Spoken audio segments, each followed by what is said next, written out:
ರಾಷ್ಟ್ರೀಯ ಕಾನೂನು ಪ್ರಾಧಿಕಾರದ ಮಾರ್ಗದರ್ಶನದ ಅನುಗುಣವಾಗಿ ತಂದೆ ತಾಯಿ ಇಲ್ಲದ, ಅದರಲ್ಲೂ ಪೋಷಕರು ಇಲ್ಲದ ನಿರ್ಗತಿಕ ಮಕ್ಕಳಿಗೆ ಆಧಾರ್ ಕಾರ್ಡ್ಗಳನ್ನು ಕೊಡಿಸುವ ಆಧಾರ್ ಕ್ಯಾಂಪ್ ಮಾಡಲಾಗುತ್ತಿದೆ ಎಂದು ಬೆಂಗಳೂರು ದಕ್ಷಿಣ ಜಿಲ್ಲೆಯ ಜಿಲ್ಲಾ ಸಿವಿಲ್ ನ್ಯಾಯಾಲಯದ ಗೌರವಾನ್ವಿತ ಘನ ಹಿರಿಯ ಸಿವಿಲ್ ನ್ಯಾಯಾಧೀಶರು ಹಾಗೂ ಜಿಲ್ಲಾ ಕಾನೂನು ಸೇವಾ ಪ್ರಾಧಿಕಾರದ ಸದಸ್ಯ ಕಾರ್ಯದರ್ಶಿಗಳಾದ ಶ್ರೀಮತಿ ಸವಿತಾ PR ತಿಳಿಸಿದರು. ಜಿಲ್ಲಾ ನ್ಯಾಯಾಲಯದ ಸಭಾಂಗಣದಲ್ಲಿ ಆಯೋಜಿಸಲಾಗಿದ್ದ ಮಾಧ್ಯಮಗೋಷ್ಠಿಯಲ್ಲಿ ಮಾತನಾಡಿದರು.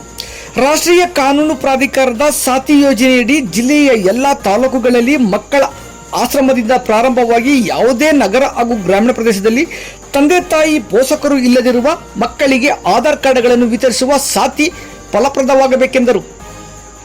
90 ದಿನಗಳ ಮೀಡಿಯೇಷನ್ ಡ್ರೈವ್ ಮುಖಾಂತರ ನ್ಯಾಯಾಲಯದಲ್ಲಿ ಇತ್ಯರ್ಥವಾಗದೇ ಇರುವ ಪ್ರಕರಣಗಳನ್ನು ಸಂಧಾನ ಮುಖಾಂತರ, ಅಂದರೆ ಎರಡು ಕಡೆಯವರನ್ನು ಮುಖಾಮುಖಿಯಾಗಿ ಕೂರಿಸಿಕೊಂಡು ಪ್ರಕರಣಗಳನ್ನು ರಾಜಿ ಮಾಡುವುದು ಇದರ ಉದ್ದೇಶವಾಗಿದೆ ಎಂದರು.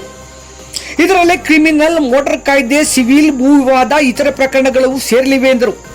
ಇದರ ಸಂಪೂರ್ಣ ಲಾಭವನ್ನು ಸಾರ್ವಜನಿಕರು ಸದ್ಬಳಕೆ ಮಾಡಿಕೊಳ್ಳಬೇಕೆಂದು ತಿಳಿಸಿದರು. 7 ದಿನ ಕೂಡ ನಾವು ಸಿಟಿಂಗ್ ಮಾಡಬೇಕಾಗುತ್ತೆ. ಈಗ ಕೆಲವು ಪಾರ್ಟೀಸ್ಗಳಿಗೆ ರಜೆ ಸಿಗಲ್ಲ, ಈಗ ವರ್ಕಿಂಗ್ ಇರ್ತಾರೆ, ಮಂಡೇ ಟು ಸ್ಯಾಟರ್ಡೇವರೆಗೂ ವರ್ಕ್ ಇರುತ್ತೆ. ಸೊ ಅಂಥವರಿಗೆ ಕೋರ್ಟಿಗೆ ಬರಲಿಕ್ಕೆ ಆಗಲಿಲ್ಲ ಅನ್ನೋ ಸಂದರ್ಭದಲ್ಲಿ ಇದನ್ನು ನಾವು ಸಂಡೇ ಕೂಡ ಸಿಟ್ಟಿಂಗ್ ಮಾಡಬೇಕನ್ನೋದು ನಮಗೆ ಸರ್ಕ್ಯುಲರ್ ಬಂದಿದೆ, SOP ಬಂದಿದೆ. ಸೊ ಆದಷ್ಟು ಎಲ್ಲ ನಾವು ಈಗ ಜುಡಿಷಿಯಲ್ ಆಫೀಸರ್ಸ್ ಮೀಟಿಂಗ್ ಕೂಡ ಕರೆದಿದ್ವಿ, ಅವ್ರಿಗೂ ನಾವು ಇನ್ಸ್ಟ್ರಕ್ಷನ್ಸ್ ಕೊಟ್ಟಿದ್ದೇವೆ. ಹಾಗೆ ಈಗ ಬಾರ್ ಅಸೋಸಿಯೇಷನ್ಗೆ ಹೋಗಿನೂ ನಾವು ಅಡ್ರೆಸ್ ಮಾಡ್ತೇವೆ. ಇದು ನಿಮ್ಮನ್ನ ಮೀಡಿಯಾದವ್ರನ್ನ ಕರೆದಿದ್ದು ಯಾಕೆ, ಇದರ ಬಗ್ಗೆ ಎಲ್ಲ ಜನರಿಗೆ ಅರಿವು ಮೂಡಿಸೋದಕ್ಕೋಸ್ಕರ. ನೀವು ನ್ಯೂಸ್ ಚಾನಲಲ್ಲಿ ಇರ್ಬೋದು ಅಥವಾ ನ್ಯೂಸ್ ಪೇಪರಲ್ಲಿ ಇರ್ಬೋದು, ಇದನ್ನು ಜನರಿಗೆ ತಲುಪಿಸಿದರೆ ಇದರ ಮ್ಯಾಕ್ಸಿಮಮ್ ಅವರು ಬೆನಿಫಿಟನ್ನು ಪಡ್ಕೊಳ್ಬೋದು. ಇನ್ನೊಂದು ಮುಖ್ಯವಾದ ವಿಚಾರ ಅಂತ ಹೇಳಿದರೆ, ಈಗ ಸಾಥಿ ಅನ್ನೋ ಕಾರ್ಯಕ್ರಮವನ್ನು ಕೂಡ, ಸ್ಕೀಮನ್ನು ಕೂಡ ನಾಲ್ಸ ರಾಷ್ಟ್ರೀಯ ಕಾನೂನು ಸೇವೆಗಳ ಪ್ರಾಧಿಕಾರ ಲಾಂಚ್ ಮಾಡಿದೆ.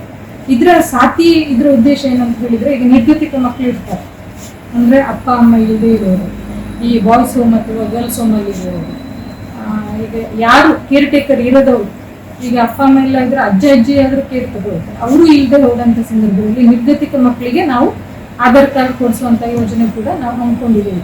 ಈಗಾಗಲೇ ನಾವು ಸರ್ವೆ ಮಾಡಿದ್ದೀವಿ ಇದಕ್ಕೆ ಸಂಬಂಧಪಟ್ಟ ಹಾಗೆ. ಇನ್ನು ಇದರಲ್ಲಿ ಕ್ಯಾಂಪ್ ನಡೆಸೋದಿದೆ.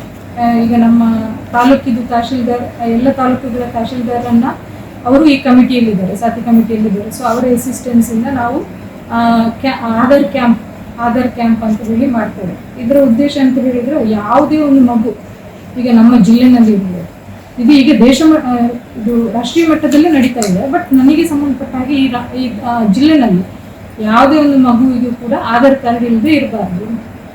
ಯಾಕೆಂತ ಹೇಳಿದರೆ, ಆಧಾರ್ ಕಾರ್ಡ್ ಇಲ್ಲದೆ ಇರುವಂಥ ಸಂದರ್ಭದಲ್ಲಿ ಅವರಿಗೆ ಯಾವುದೇ ಸರ್ಕಾರದ ಬೆನಿಫಿಟ್ ಸಿಗುವುದಿಲ್ಲ. ಈಗ ಸ್ಕಾಲರ್ಶಿಪ್ ಕೂಡ ಸಿಗುವುದಿಲ್ಲ, ಅಥವಾ ಬೇರೆ ಯಾವುದೇ ಒಂದು ಫೆಸಿಲಿಟಿ ಅವರಿಗೆ ಸಿಗದೆ ಹೋಗುತ್ತೆ. ಈಗ ಅಂತ ಸಿಗದೆ ಇದ್ರೆ ಏನಾಗುತ್ತೆ ಅಂತ, ಫಸ್ಟ್ ಚೈಲ್ಡ್ ಲೇಬರ್. ಇಂಥ ಈಗ ಬಡವರು ಮಕ್ಳು ಏನು ಮಾಡ್ತಾರೆ, ಇದು ಓದಿಸ್ಲಿಕ್ಕೆ ದುಡ್ಡು ಇರಲ್ಲ, ಅಂಥ ಸಂದರ್ಭದಲ್ಲಿ ಏನು ಮಾಡ್ತಾರೆ, ಕಳಿಸಲ್ಲ ಸ್ಕೂಲಿಗೆ.